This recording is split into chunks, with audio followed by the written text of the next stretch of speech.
I mean, everywhere I turn, everywhere I look on the landscape, I hear so many young persons talking about semen retention and stop flapping or fapping and all this interesting stuff. Um, I'm just gonna weigh in on it. So if you want to hear my take on semen retention, tune in.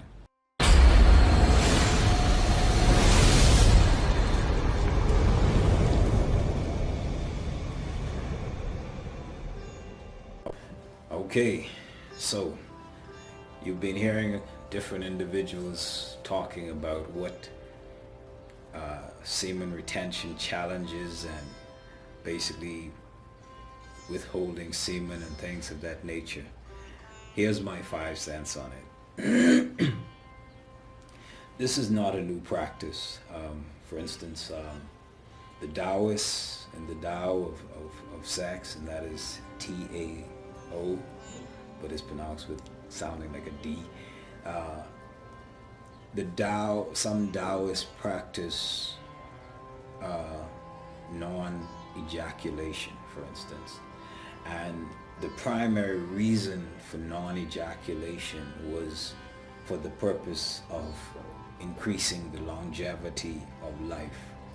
And what most Taoists found who practiced this was they were able to comfortably live upwards to years of 120, and it has been rumored that there are individuals in the Himalayas that are actually 200 years old and older who are still functioning and who are living because of some of these practices, for instance.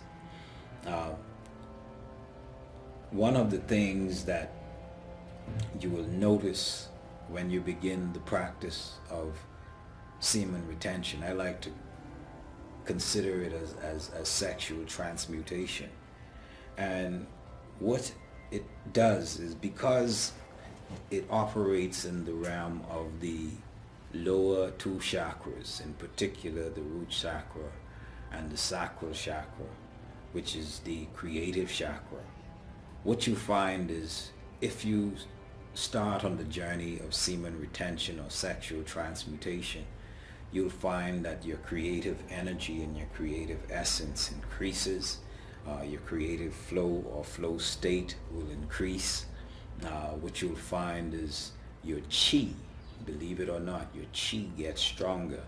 What you'll find is the jing, or the lower dantian, that houses a storehouse of chi energy, literally invigorates itself or reinvigorates itself.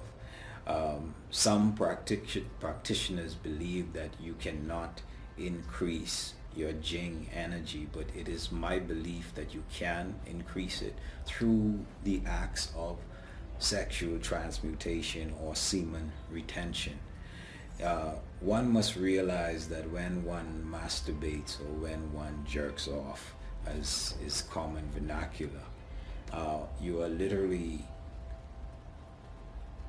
depleting one's inner life force, one's inner cheng, one's inner chi. You are depleting this energy, and what it will do is it will, believe it or not, it ages you. And here it is, you must be mindful before I go further that chi and jing is two separate things.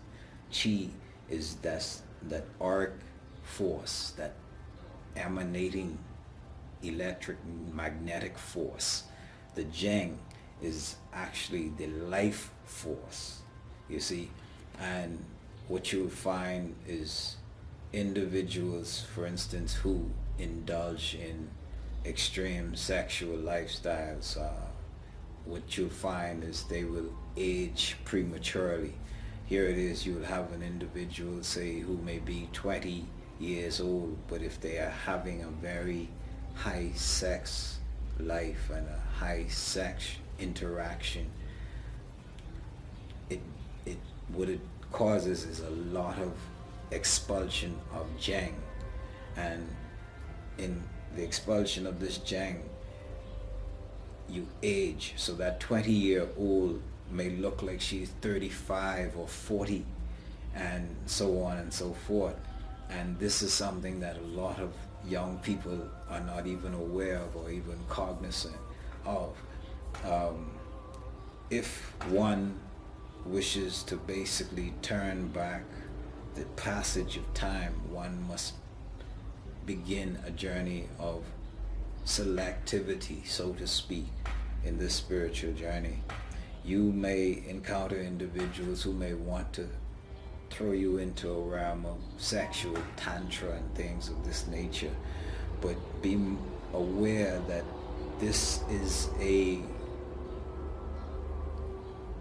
finite life force. When you give up this jang, when you give up this life force through the semen expulsion, if it is not used for the purpose of procreation, if it is not used in a tantric situation where there is a cyclical give and take of energy being exchanged by both partners so as to ensure that there is no depletion, what will happen is a premature death will occur, because you would have aged yourself without being able to replenish that core Jing energy. So if you ask me if semen retention or sexual transmutation is good or bad, I would have to weigh in on the fact that it is good. But I must say this, there is such a thing of having too much energy or too much jang in the system.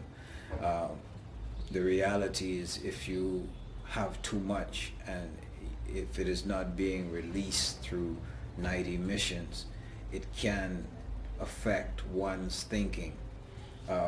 You may say, Doc, you're talking fool. Okay, let me give you a working example. An individual who is going without any sexual interaction for, say, 14 days, he would be on a very high testosterone level. He would be on a very aggressive track. The minute he has a sexual release, all of a sudden that high energy tapers off to a more calmer, more smoother energy. So what does that tell you? That tells you that there is a correlation between sexual release and one's place of balance. So I can only say that one should try to strive to be in a place of balance in relation to this. To the younger students out there, avoid giving away your life essence, avoid giving away that energy, because it should be in a cyclical environment. That's going to be my 5 cents on semen retention. No, I got a little bit more to give you on this, because okay, let's look at sexual transmutation aspect of it. The sexual transmutation aspect of it, if you've read Napoleon Hill's book, Think and Grow Rich, he has a whole chapter on sexual transmutation that actually hit the nail on the head. And what he discussed was, if you as an individual want to be focused, laser focused, if you are developing a business, if you're developing anything, and you need focus and you need vital energy towards that thing, he says the individual who practices sexual transmutation is able to literally channel that energy. Now, from an esoteric standpoint, what one really is doing is channeling that energy from the sacral chakra, and that the sacral chakra in itself is the creative chakra. This is the energy center we draw on if we're going to create anything, if we're going to create pieces of art, if we're going to create businesses, if we're going to create anything. For me to create this video to talk to you guys, I had to draw on my sacral chakra to come up with the invention of how I'm going to communicate these thoughts and ideas through this platform to you. So if for no other reason, if you are creative in particular, if you are somebody who is dependent on being able to tap into that creative space within yourself, you should practice the art of semen retention and sexual transmutation in a balanced fashion. Because anything done, I must say, anything done at the far end of any pole, anything done far right or far left is not good for you. You should always aspire to be in a place of balance. So in regards to your journey in dealing with semen retention and sexual transmutation, I say balance is the key. And that is the message I want to leave you with today. So this is your man of business, Doc, signing out on the video for the day. I just want to thank you again for signing in. Thank you for sharing your time with me. If you like what I had to say and you like this type of video and you want to get further content, just simply like and subscribe and hit the notify button, and you'll be able to see more videos from me. I try to get out as much videos as possible, a minimum of say 1 a day in this particular period of time. I won't say how long this is gonna last, but my aim is to try and get out at least 1 video a day out to you guys. So until next time, take it easy, be at peace, love yourself, and just simply be at peace with yourself.